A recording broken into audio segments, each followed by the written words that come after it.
Anchor is the easiest way to make a podcast.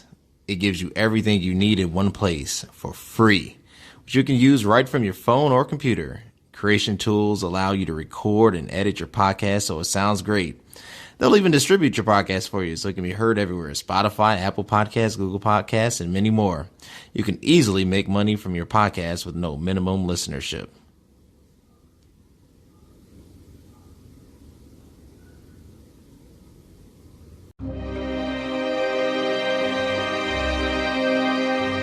Back to another episode of It Is What It Is podcast. I am your host, Cody Kelly. Look, connect with me on all platforms: Instagram, Facebook, LinkedIn, maybe not LinkedIn, but everywhere, man. Subscribe to the YouTube page at the link below.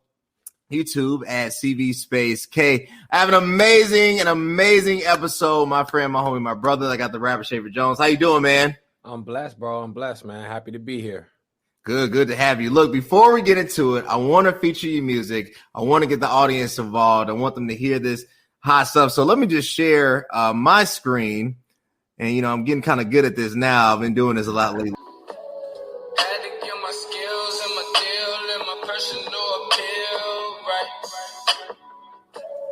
I was never in it for the thrills, motherfucker. This is real life. All I really needed was a team that believed in the dream life. I just gotta know how it feels, if it feels what it feels like to be wealthy, young and healthy. Can you tell me about this crazy jungle that I've come from? Had to get my skills and my deal and my personal appeal, right? I was never in it for the thrills, motherfucker, this is real life. All I really needed was a team that believed in the dream life. I just gotta know how it feels, if it feels what it feels like to be wealthy, young and healthy. Can you tell me about this crazy jungle that I come from? They like, man, Shay, we ain't see this coming. Either them people coming or the reaper coming. Where I'm from, it's like it ain't enough to eat or something. So I'm up to change the weather or the scene or something. Got no choice but to rejoice. Voice my voice and keep my poise. Ignore the noise and stay the course. Try not to force a thing. Let everything that's supposed to happen organically to be destroyed. Nah, that's null and void. In reality, checks don't bounce. What's in your account almost don't count. Just a diamond in the rough that's about to be found. Rest in peace, my priest that heard he died for his crown. Wow. Had to get my skills and my deal and my personal appeal, right? I was never in it for the thrills, motherfucker, this is real. That is amazing. What would we say? Super hot fire, right? Let me ask you a question. What was the inspiration behind this? Like Ascension, right? Like, and listening to the lyrics, you can really get a feel for, I think, the drive. I think for all of us to aspire for more, right? So is that the driving energy behind this? For the most part. Yep, for the most part. Just being who we are,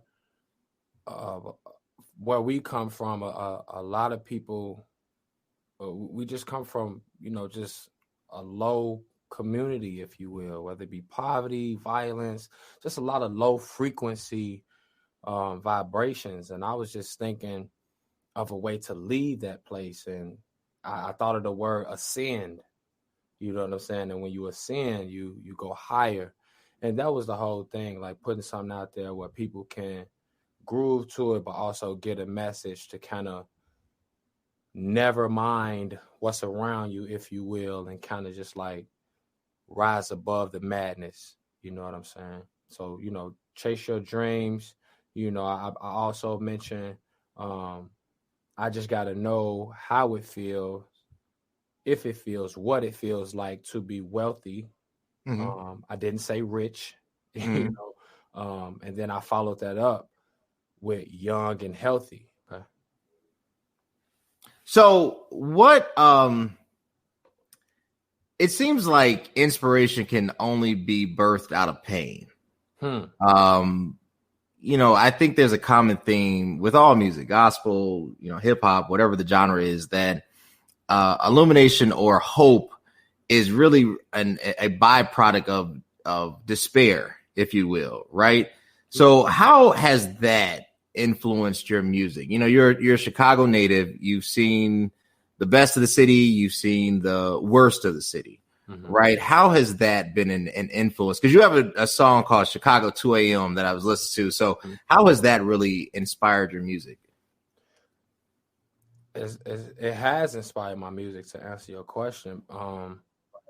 That's a wonderful question, because I think a question, if I remember correctly, I think I don't think pain is the only way to get inspiration, but I think, you know, when you're hurt or when you're going through something, for the most part, you got a lot of feelings, right? Because you're feeling, you know what I'm saying? And then when I'm in a creative space, those feelings become thoughts. Okay, how can I express this? You know what I'm saying? And I think that's the driving force behind my music, is how can I put out something that's true to me, you know what I'm saying, and relatable, you know what I'm saying? Like how can I make it resonate? And I think a good way to, you know, kind of stay on that path is just to write life, you know what I'm saying? Just your everyday life. And you know what I found out through the artistry is when you make a song, people, we all go through a lot of the same experiences, you know what I'm saying? Like they feel different to us because we are different people, but a lot of the experiences that we have, you know, all of us has gone through it, because we are here, you know, living this life until, you know, God calls us home. So, you know, I think that's kind of how, you know, just both ends of the spectrum has affected me and my artistry. Cool, I love it. Tell me about the brand. So Nevermind, right? I see you sporting it. I see the sweatpants. I see you on IG all the time. Where does the idea, why the phrase Nevermind, right? Like, what is that stemming from? Nevermind came from, you know, just some more motivation, you know, going outside and seeing, you know, our privatized neighborhoods, and just, you know, just if you want to ascend, you're going to have to never mind everything you see. You know what I'm saying? You're going to have to use your imagination, kind of like we did when we were kids. You know what I'm saying? I think life robs us, adult life robs us of, you know, being that kid and being able to think outside the box. You know, when you just around that everyday mundane life, it's kind of draining, right? You know what I'm saying? So I feel like in order to, you know, elevate or ascend, you know, you kind of got to never mind some things, you know what I'm saying? And it also came from, once you do, you know, ascend, everybody's not going to want to see you happy. Everybody's not going to, you know, even though they say, yeah, you know, we all know how that goes. You know what I'm saying? Smile in your face. You know what I'm saying? It's kind of one of those things. And you kind of got to never mind that too. You know what I'm saying? And I say in the song, I'll get to the story of how this came about, but I actually had a song called Nevermind. And in that song, I say, sometimes you got to keep the good news to yourself, you know? And I think, you know, on so many levels, that just resonates with me, because I've had many ideas that I wanted to do, and I would tell somebody, and, you know, since they couldn't do it or couldn't see it, they would say, oh man, you can't do that, or, you know, such and such. So it's kind of one of those things. And also, you know, sometimes I will have these ideas and I'll be working on, and I got good traction, and the minute I tell somebody, it just falls through. You know what I'm saying? So I learned that, like, you know what, keep it to yourself. until you've done it, and then you can talk about it. You know what I'm saying? So that's the concept behind Nevermind. But it was actually a song, and I just saw an opportunity to sell merch to the people who really enjoyed the song, right? You know what I'm saying? I just this was 2 years ago. I didn't know anything about apparel. I just invested in what I needed to press up stuff.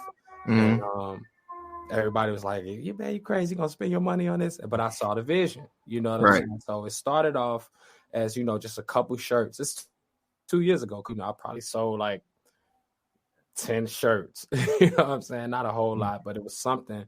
But it just turned into this thing. People started seeing other people in it, and then they like, oh, you know what I'm saying? I kind of want to do that. Hold on for a second. I'm sorry.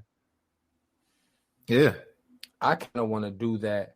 And people just started buying it like crazy. And then it just morphed into this thing, you know what I'm saying? To where people are like, hey, man, you're going to have crew necks. You're going to have sweaters. You're going to have jogging fits. You're going to have this. You're going to have that. So, the people kind of, just kind of blew it up and it's blowing it up and making it what it is. You know what I'm saying? So, and I'm loving it, man, because it's a new thing for me. You know what I'm saying? Like, I got the music, but the apparel is another way to reintroduce myself to people who wouldn't necessarily gel with my music. Gotcha. But they say, you know what?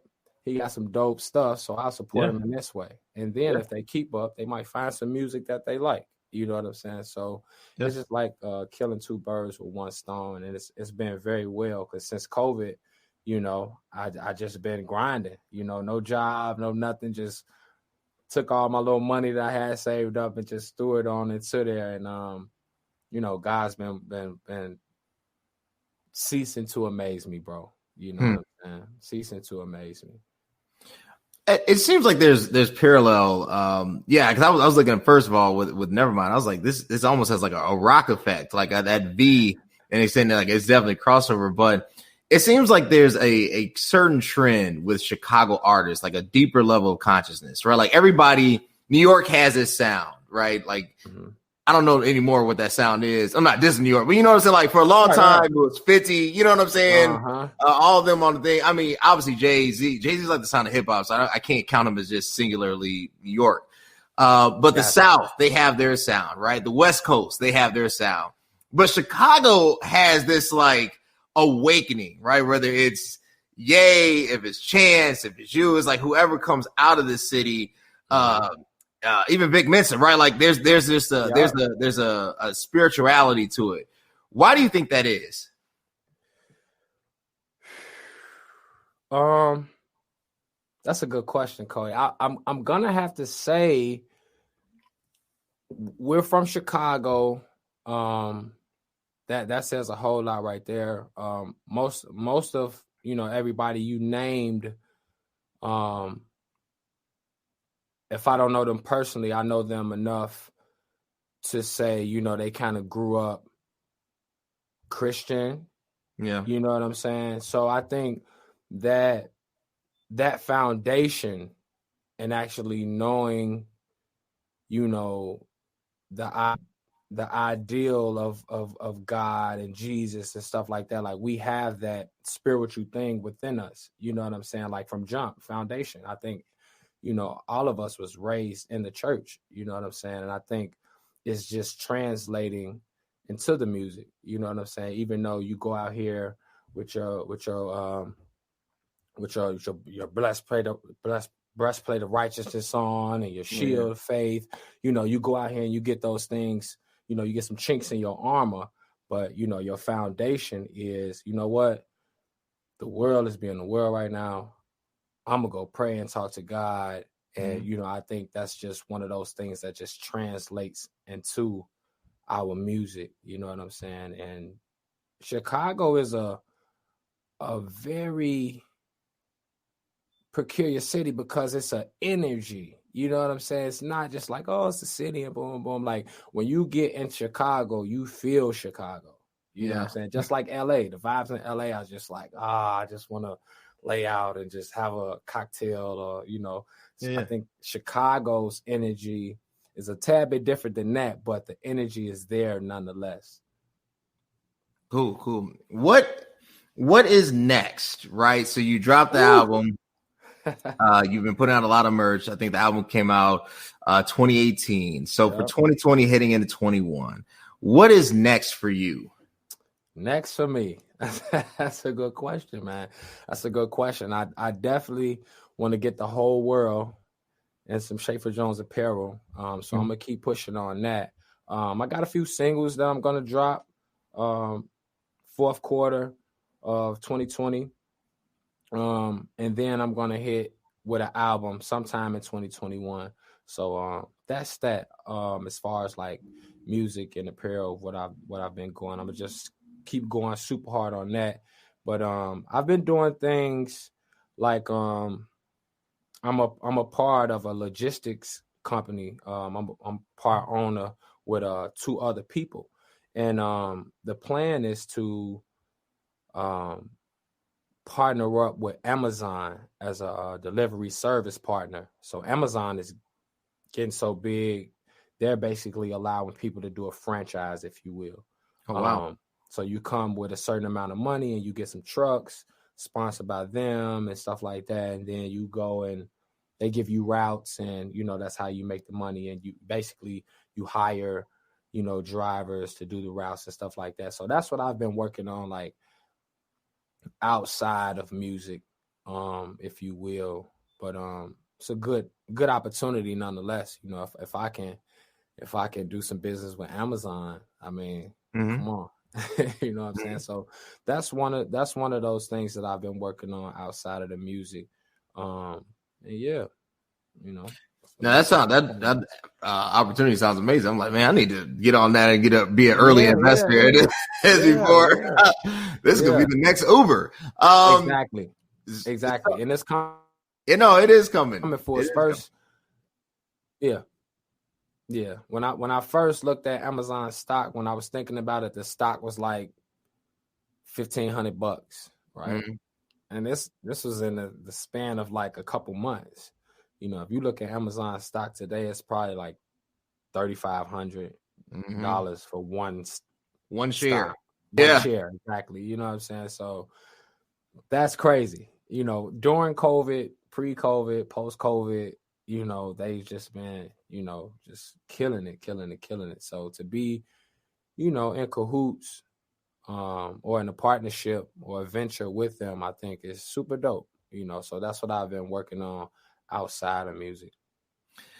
Can you explain to the audience the difficulty in putting out an album? I had a chance to interview Casey Wembley, another Chicagoan. He lives in Indianapolis now. He ended up recently moving. But he talks about how expensive it is. He talks about the difference between, leasing a beat and actually owning it, right? Like, and the process that goes behind it. Can you just put the audience in the mindset, like what it really takes to put out a project? Man, a lot of money. That's one. Man, it's so much. A great team. I probably should have said that first. You know what I'm saying? Like, the greatest people in the world, man. Like, I don't care if it is your Kanye's, your Jay-Z's, you know what I'm saying? Your Whitney Houston's, Russ Hustle, and just all the Michael Jacksons and all these tremendously talented people. They still had great teams, because it's only so much that tremendously talented person can do just by being one person. You know what I'm saying? If I'm tremendously talented, but I only have myself, I can only reach this amount of people.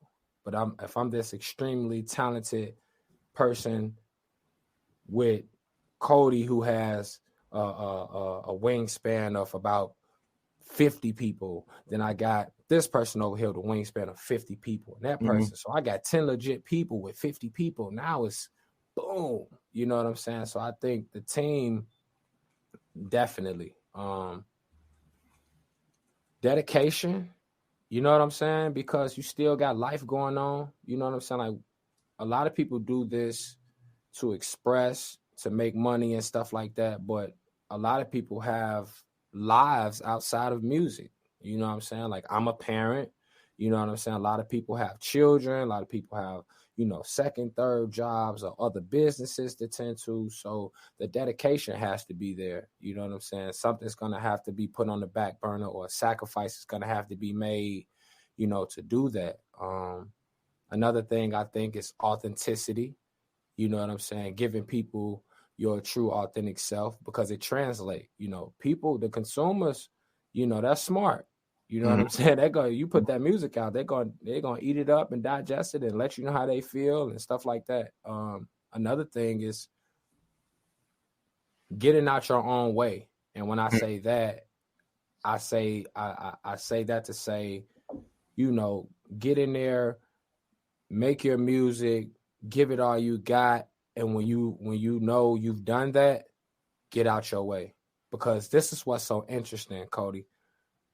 I learned about 4 or 5 years ago that when you make a song or a project, once you put that project out, technically, it's not yours anymore. Now, it's funny that it's still your baby. You nursed it and you fed it and you got it ready for the world. You uploaded it into these places and boom, you released it. But the first thing someone says when they hear a song that they love, they say, "Oh, that's my song." Right. Or that's and you looking like, "Nah, that's my song." Right. You know what I'm saying? No, you thought it was your song. But in actuality, when you put that song out there and people love it, that's their song. You know what I'm saying? So I think we as artists have to get out our way a little bit and let the people enjoy that and have discussions and stuff about the music and the way it makes them feel, and how it made them feel and what type of tough times the music got them through or whatnot. You know what I'm saying? So those are a little bit of, it's a lot of stuff that goes into that big gumbo pot of making an album. But I think I named about 4 or 5 things. Those things are concrete. Your team, your dedication, getting out your own way, staying true to yourself. You know what I'm saying? I think those things are kind of like the nuts and bolts. And I did mention the money behind it. I think those are the nuts and bolts of getting a good project out there. No, I totally agree. Look, people don't realize it takes dedication, takes a lot of ups and downs. You'll put out something that is hot and you're like, man, and then you put out something that just doesn't stick. And then you put out something that you're like, man, I know this is not gonna work. And then it's like it just explodes. And it's like, like what is going on? Exactly. You can't gauge it. Our audience has a question. You can't gauge it. You can't. And that's the thing. That's why I say you got to get out your own way. There's so many people in the world. You don't know who's gonna like what. Right. This is something you could have just, oh man, ooh. But that song blow you up. And you sitting back thinking like, "Ooh, I wasn't even gonna release that song." You know what I'm saying? So, you got to kind of just, make that project, stand on it 10 toes, give it all you got, give it to the world, and see where you go from there. Cool. Our audience has a question. The attorney Elliot Powell, who's been chiming in, says, have you ever considered writing music for feature films? I can't read today. I don't know what's going on, or television projects. So if somebody approaches you, say like The Shy, right, and they want you to redo their song, or say Power, they want to change it up. They don't want This Is a Big Rich Town, would you do it? I'm gonna say yeah, because it's The Shy, you know what I'm saying, Chicago. But as long as it fits within the guidelines of my music or my brand and stuff like that, of course, you know what I'm saying. As long as I ain't got to get up there and do no clown stuff, then of course, you know what I'm saying. I ain't doing all the clown stuff, but of course, and that's actually it's the industry term would be music licensing. Trying to get into that, you know what I'm saying? And it just comes with, networking with the right people, actually finding out who are the producers of these shows, and you know what I'm saying, who's the head of this and that. So, I would love to, You know what I'm saying? I always wanted, like, the fame is not really what I'm after. You know what I'm saying? I'm gonna be remembered for my, just my cool sound and the motivation and the lyrical content of my music. Or at least that's what I'm trying to be remembered by. Fame is a tricky thing, man, and I know it comes along with the game, but that's not really what I'm after. So I want to be that artist who, I'm known, but I'm not known to the point where I can't go outside and just have a good time with my family and, be with people I love, and it's just pandemonium everywhere. You know what I'm saying? Like, if it does get that way, then, I can adapt, but that's not really what I'm shooting for. I want to be that guy, normal, regular, degular, just a gifted man. And your favorite Transformers movie just went off and my song is playing, and in the credits you see my name. I just got a $2 million check for that with $200,000 residuals for the rest. But to answer Mr. Elliott's question, actually that's Pops, man. That's what I call him. I know him as Pops because he's been a great friend of the family for so many years. Even before I was born, he was a friend of my grandmother's and my father's, and he always, helped out in the family. So I call him Pops. But to answer your question, Pops, yes, of course. It's in the pipeline, actually. So, yeah. Is there, you talked about there's, things you won't do. I had I interviewed China Sade, rising Chicago artist, really good, right? And she talked about sometimes the industry pressure, right? Like if Sony or whoever comes to you and was like, look, we need a Meg Thee Stallion remix of a remix, right? Featuring you, right? And they start talking 7-8 figures. Shaffer, would, even though that's not necessarily, something you've done, right? But obviously I think we're all human, and you start looking at those numbers and you're like, if we can stay within a certain parameter, I might. I mean, hey man, I'm gonna say this. Yeah. If all I have to do is write and do what I do, then yeah, but the whole, dyeing your hair. I get you trying to just take you, the purses and the dresses. It's like, nah, man. I grind it out, till I leave this place. You know what I'm saying? Not no knock to anybody. Sure. You know what I'm saying? To each his own.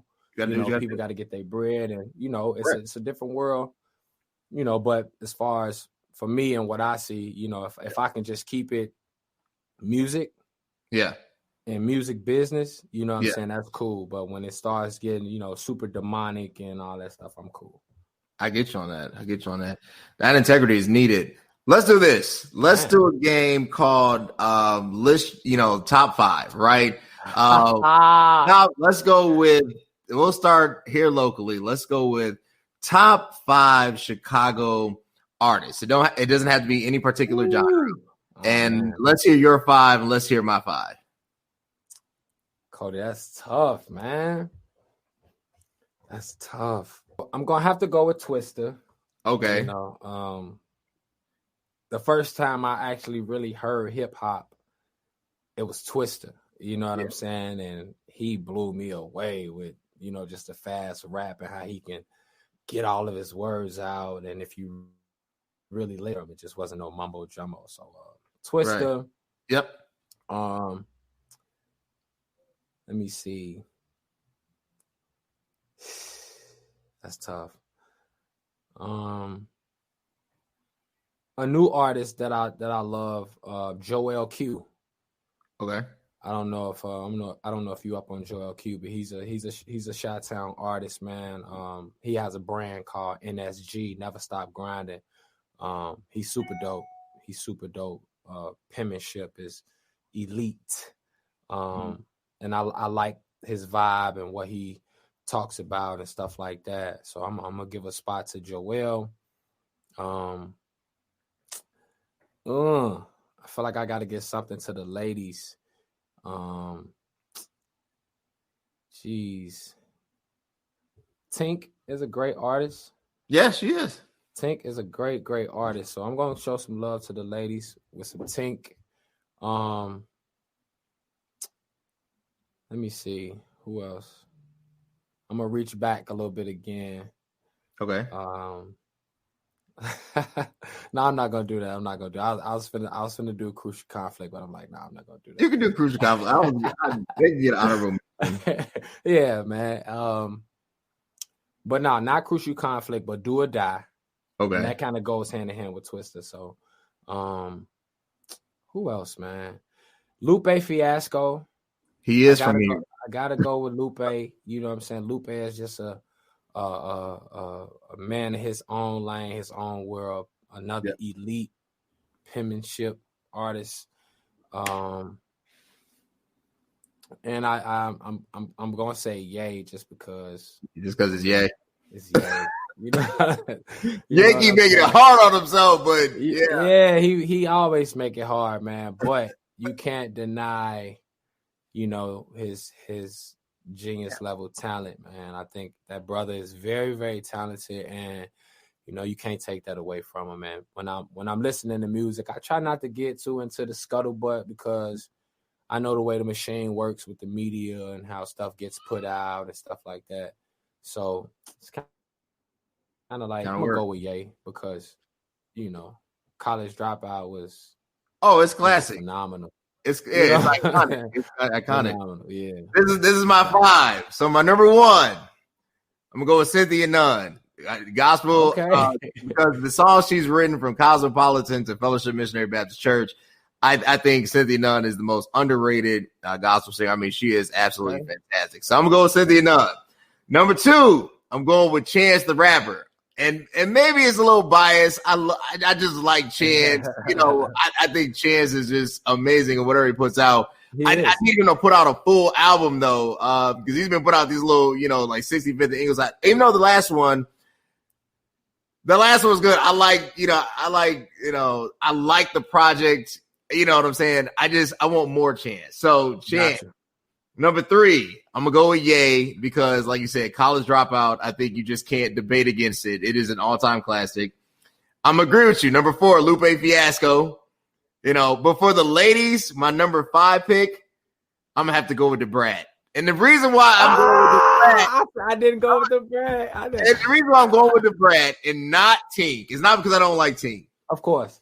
It's because if you think about the last 20 years, right, like, there's no other, to me, female artist in Chicago that has been iconic on every level. I mean, she had bars when we didn't know what bars were. You know what I'm saying? Like, exactly. The Brat, I just, for whatever reason, doesn't get the respect that she deserves. Brat, it's. I think a lot of it's marketing. To me, she should have been paired with like a Missy. But right? They were.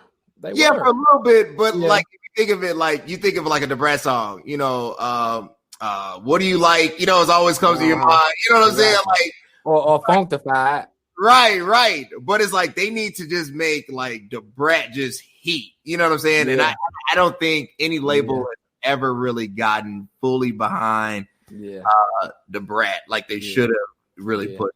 So I got one more. I appreciate you so much. I appreciate your time and being on here. So, you know, COVID has been the ultimate disruptor, right? You mentioned it earlier, how it's impacted you. You know, we're still in it. You know, people think that we're out of it because we have COVID fatigue, but it is very real. It is ramping up as we speak. What does that do for, you know, the music industry? I had the evangelist Chrisanne Moore on last night, and she said it has been a blessing toward independent artists because it gives them basically a platform because people are at home and they have time to listen and you really can drive it yourself, right? Would you agree? Has this unfortunate despair been beneficial towards you because basically it allows you to get into the driver's seat and not have as many distractions out there? That's a good question. Before I answer that, I just want to let the people know, Cynthia Nunn, I went to go get you. I'm listening ASAP tonight. Cody just put me on. I definitely heard of the name before, but I've never really dove into it. But I'm just one of those people, Cody, that I feel like nothing's gonna stop me. So I think like I just adapted. You know what I'm saying? Like I hate to be insensitive and say, well, COVID's not real and yada yada yada. But I think my faith in my creator is so to a place to where it's like, okay, I know that that's going on out there, but I'm not gonna live my life in fear. I'm not gonna let this thing control me. So that's my mind state. You know what I'm saying? And I say that to say, I just look at it as duality. Like, yeah, you know what I'm saying? It just made me have to adapt. It made me have to do something different. And I think, you know, that's what it's done to not only the music industry, but, you know, a lot to where, you know, you got this thing that you can't go through it. You can't go around it. You have to face it head on. So I think it's either made people or broke people. You know what I'm saying? And that's just kind of how I feel about, you know, the whole COVID thing and stuff like that. But I won't say